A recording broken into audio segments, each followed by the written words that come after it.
Welcome to my office. My name is Melissa Stewart. I've written more than 150 books for children. Today I'm going to talk to you about verbs, vivid verbs to be exact.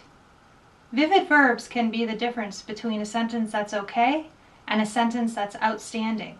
I want all my sentences to be outstanding so that you, my readers, will get the most out of my books. To help you understand the power of strong, vivid verbs, I'm going to show you how I changed some of the verbs in my book, Beneath the Sun, during the revision process. In early drafts of Beneath the Sun, I had this sentence: an earthworm rolls itself into a ball.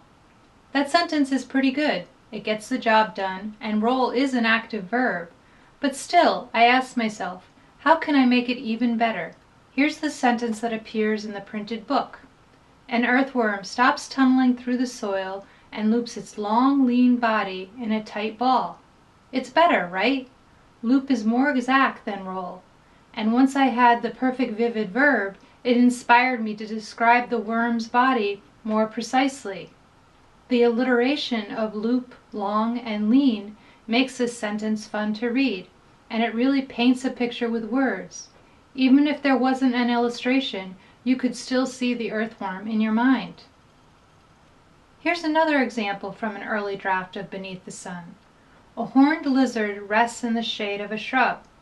As I revised the manuscript, I changed the sentence to this: a horned lizard stretches out in the shade of a shrub, making its body almost invisible. This change helps readers really understand what the lizard's doing because the new vivid verb gives you more information.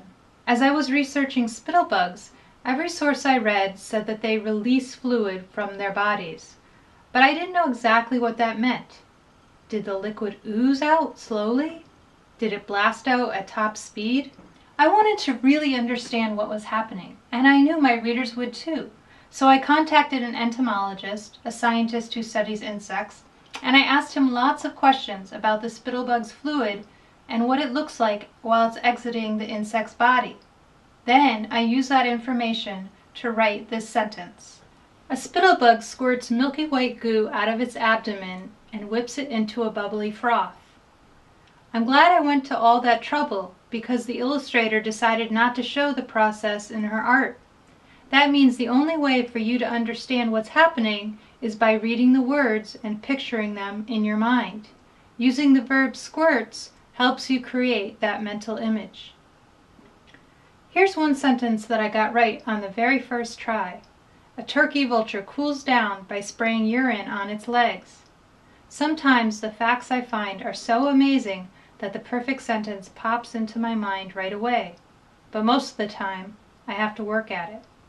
Now it's your turn. I've created a worksheet with some more examples from Beneath the Sun.